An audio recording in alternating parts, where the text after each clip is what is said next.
Everybody, this is doctor Payal Shorey.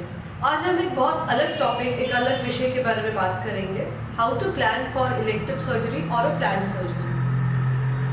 Well, we gynaecologist are basically physicians as well as surgeons, right?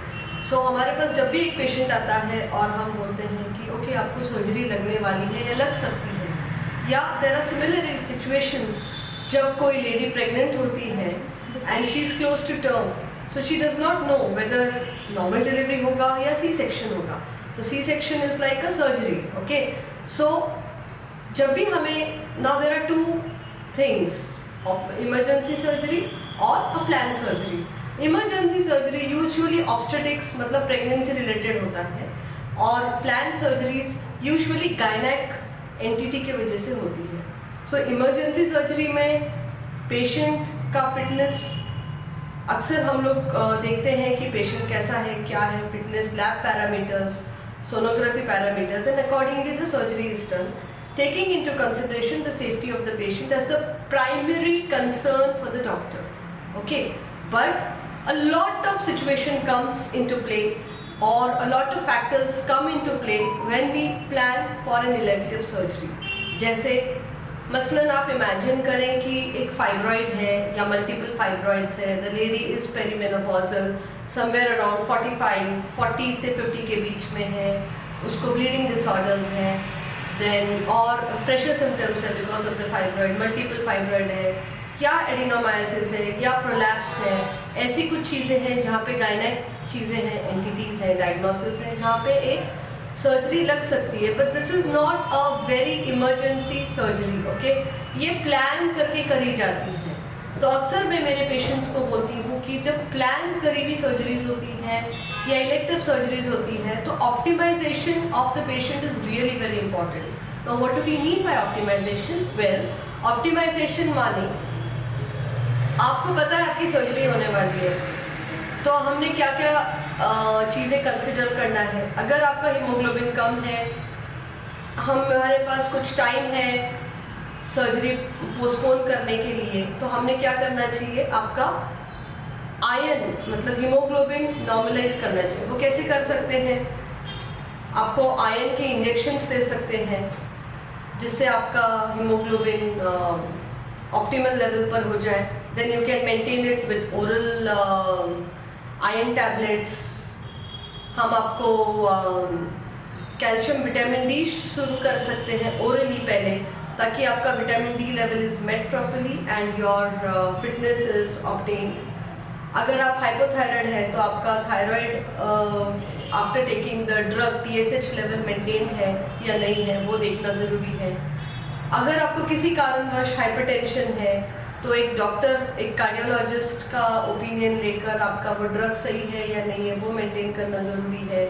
अगर आपको diabetes है तो diabetologist के consultation के साथ वो मेंटेन करना भी बहुत ज़्यादा ज़रूरी है।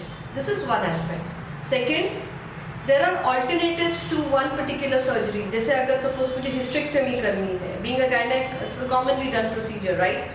सो I always counsel my patient कि okay, the hysterectomy can be done by, normally we do it with total laparoscopic hysterectomy, but if there are multiple fibroids, size of the fibroid is more, or if there is situation where there is prolapse, तो यहाँ पे तो laparoscopy का कोई मतलब नहीं है। prolapse अगर है तो हम vaginal hysterectomy करेंगे, बड़ा अगर fibroid है तो हम एक आधे बार abdominal hysterectomy करेंगे, ओके? सो अगर आपको लेप्रोस्कोपिक हिस्टेक्टमी करना है तो हम अक्सर पेशेंट्स को बोलते हैं कि okay, to start with we will do your laparoscopic hysterectomy, but while operating किसी कारणवश अगर डॉक्टर को लगता है कि बाबा अंदर बहुत सारे एडेशंस है या साइज इज टू बिग, कुछ प्रॉब्लम है, मॉर्बिडिटी बढ़ सकती है, ऑपरेटिंग टाइम बढ़ सकता है, तो this procedure can be converted into a laparotomy on table after consulting with the relatives and the husband. Second option is, अगर बहुत बड़ा फाइब्रॉइड है, मेनोरेजिया है, ब्लीडिंग बहुत है, मुझे अगर पता है कि मेरे पेशेंट को हिस्टेक्टमी लगना है, so the very good option is to keep the fibroids silent, to keep the uterus silent.